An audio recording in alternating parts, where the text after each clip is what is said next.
All right, hello everyone, and welcome to another episode of All Things Real Estate. And today, as always, I am your host, Kyle Seyboth with Century 21 Real Estate. We just made the transition over from Keller Williams. And as always, I have a special guest. Today, I have none other than Tyler Swanson.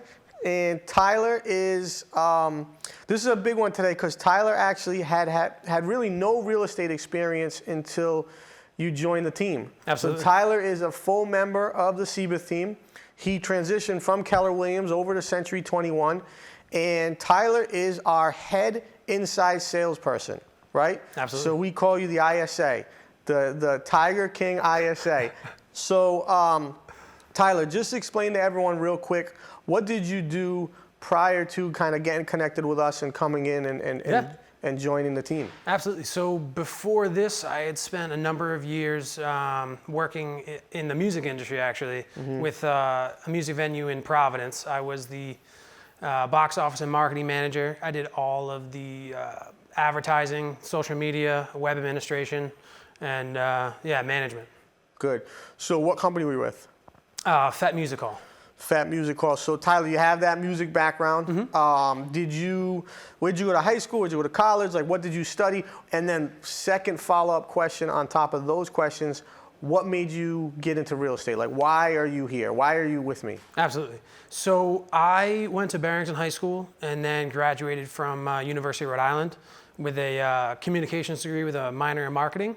So the reason I joined real estate was because of the opportunity. I had been working jobs where there was a ceiling. There was always a ceiling above my head where I knew that I could only go so high.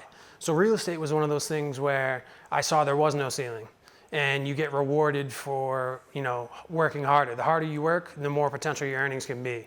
The reason I'm with you is because you're the best. So where else would I start? So that's great. So that's something that I learned about you. I never knew that's why you came into real estate. I love that. Yeah. That answer is phenomenal.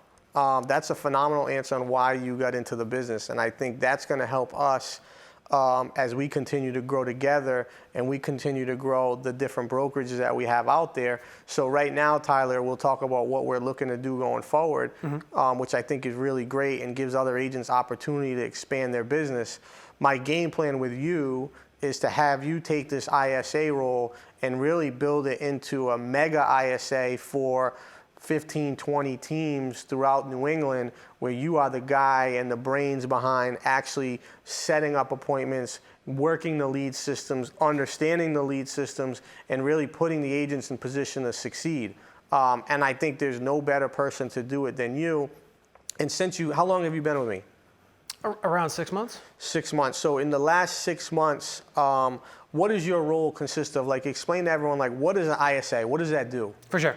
So basically, lead generation is one of the most important parts about real estate, because if you don't have the leads and you don't have the appointments, then there's going to be no sales. So basically what I do is take leads in from a number of our different lead generation sources, and we all have them in one place. And then I sift through those and work through those and try to create appointments out of them, and then send those out to the agents on our team.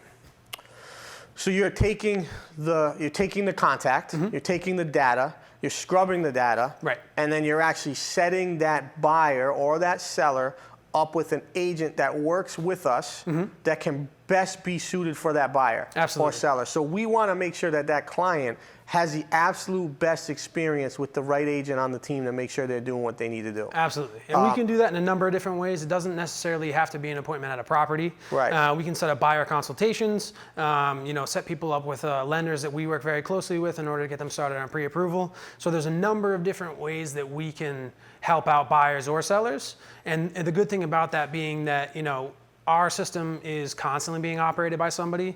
Even if I'm not on, there will somebody be on. So there's always a point of contact for you to reach out to, and somebody will be on the other side answering and trying to get you, the best place possible. Right, and that's something that I really try to make sure we're on point with on that inside sales position. Right. I like to make sure that we're available technically 24/7. Absolutely. And that we actually provide that access to our staff at all times. Right. What would you say is the most frustrating part of this market right now? So now, I mean, the most frustrating part is just that, I mean, everything's under contract. Stop for a minute. Everything is pending. Everything. Like legit, out of 100 people that reach out to us to help them, I would say 35 of them have houses that are pending. At least. At least. 35 to 50, I would say. That they want to see a house and it's already pending. Absolutely. And that can really make a frustrating situation for yourself, for me, for the other agents, for the buyers. The only ones that win are the sellers. Exactly. Right? So sellers are really winning in this market. It's the buyers and the buyers agents and the inside salespeople where it's like we're doing a lot of action, but our results aren't there because there's just not enough to buy. Absolutely. So that supply and demand equation is out of whack, right? So for that supply and demand equation, once that comes somewhat consistent, then at that point, I feel like, okay, perfect, now we'll have more opportunities. Right. So if you were to speak to, when you get a call from a random person that wants to work with us, right?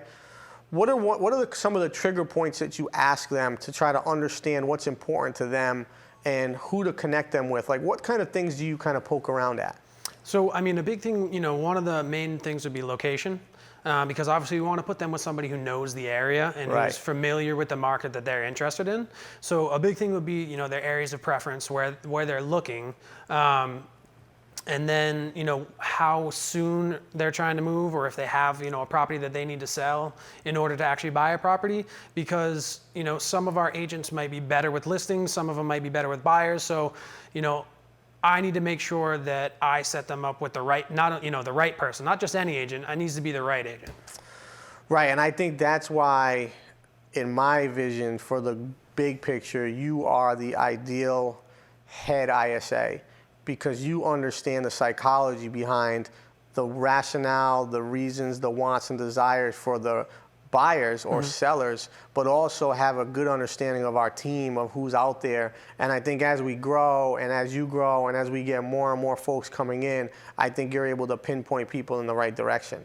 And we really try to spread it out evenly now that we've employed this team structure. Absolutely. We've tried to spread out the love evenly to a lot of the staff to make sure that they're taking care of people and giving them enough time and ample, ample attention. Because I think the hardest thing in this market is normally if I get a new buyer, I can find that buyer a house within a 2-week period. Right. I have probably a plethora of buyers who have been looking 6 to 12 months. That can't find that house that they want. And you probably will agree to me, that price point, what's that price point that you think that everyone's in and we can't find anything? I mean, under 300,000? Yeah, all day. It's just, they're gone in a couple days. Under 300,000 is gone. There's 40 offers. There's nothing you can do. You can't get in fast enough. I actually just got off the phone with a client now and he was like, you know, what do we do? And it's really, the answer is continue to do what you do.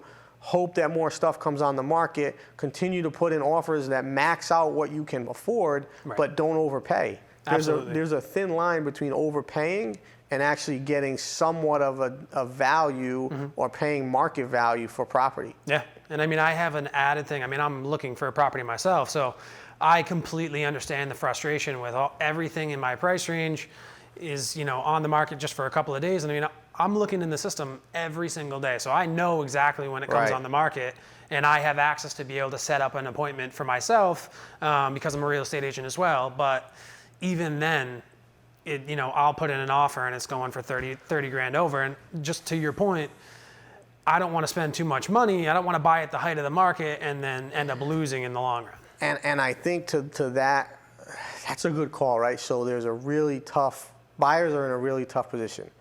I'll give real world examples. So yesterday we got the news on a 3-unit in Warwick. The property was in Connecticut area, so by the water, nice area. The price was $350. We offered $405, $55K over asking. Conventional financing, $20K deposit, like solid, rock solid. Someone else offered in the 390s, and they said, no matter what it appraises at, we're gonna pay it. Putting 150 grand down. So for example, if that house appraises at 350, they're still willing to pay 390 and give them $40,000 more. Out of pocket. Like that's crazy. That is. If you rewound this 5 years, you would see a total different market. 5 years ago, you could buy, that same 3-family in Warwick would have been $300K, and you would have had time to look at it, bring your parents through, have them look at it, and understand kind of what you're actually buying. Right. The frustration level is shared. I get it. I can't explain enough that I'm sure that your realtor is working hard for you. Absolutely. You can't be in 10 places at once. But I think I wanted to really bring you on so you can explain to folks how tough this market is, especially on your end, when you're seeing 35 to 50% of the calls that come in for deals that are pending. Yeah. And that's super frustrating. It certainly is. And I mean, the one thing that we're trying to do is to pivot, and we have tools that the average person doesn't have access to. So getting people set up on searches, with our tools allows them to see properties as soon as they come on the market. They'll automatically be sent over to them, and then kind of guarantees them that when you're looking online, chances are those sites aren't updated as frequently as the tools that we have. Correct. So they're looking at properties that say they're for sale, but they're not. Correct. When we send our searches over, those are all active and on the market. So we've been getting people on searches and just working really hard and making sure to educate our buyers about the market and to just kind of keep them patient. And we're working hard on our end, and we'll do anything we can to get them that property. Yeah, and I think the market, in my opinion, and you probably agree, is not going to change in the near term. I think we're going to have to battle through this for the rest of 2020, and hopefully 2021 we're going to see that snap out of it. Absolutely. I anticipate 2021 to be the best market we ever have, because I think you'll start to see supply come back in, and that's what we need. One more thing for you. If I said to Tyler, what's your 2-year plan with me, what does that look like? I just think, just to keep growing. I mean, I think that the big thing is that we're establishing the foundation of something that will be much bigger. Right. So obviously, there are some growing pains and everything, but that's only because, we're trying to build something from the ground up. I mean, you started not 10 years ago, was it? 9 years ago by myself, the only agent. We had no one. We implemented these other agents back in February. So and you've been here 6 months, so you started about February as well. Yeah. So we really went from a one-man band to building out this massive conglomerate that we're tweaking and turning and evolving and flexible in the face of COVID. Exactly. In the face of a supply chain that was the lowest it's ever been. Right. In the face of a lot of different things. So I just want to let you know that I appreciate everything that you do for us, because I think you do a really nice job. Absolutely. And I think that you carry yourself well, and all the clients that have called you on the phone, they really can appreciate when an inside salesperson gets it. That makes a big difference. Absolutely. So I just want to continue to grow together and continue to build this up. So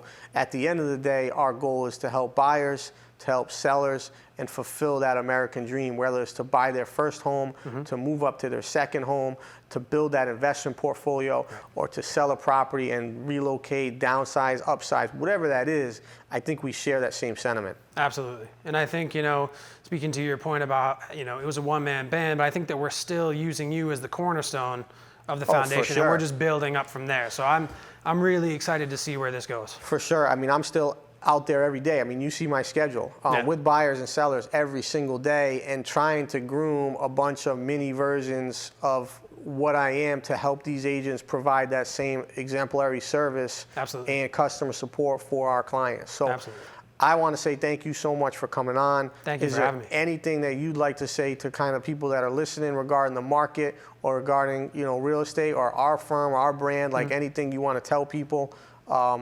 I would definitely say to remain patient. As Kyle has spoken to, the fact that this is a seller's market and the supply is really low, but these things will turn around. And as long as you're working with a hardworking team like ours, we're going to get you in as soon as possible and give you the best opportunity in order to purchase that property that you're looking at. I agree. I second that. And guys, with that, hopefully everyone's staying safe. Hopefully everyone's taking precautions. I know that the mask can be really tough, and a lot of us actually don't like to wear them. I'm sure you don't like to wear them, but you wear them in the office all the time. So at the end of the day, stay safe, stay healthy, keep working, keep patient, and let's hope for a really good end of this year and a great 2021. Absolutely. So with that, guys, that is the end of the episode. Everyone have a great day.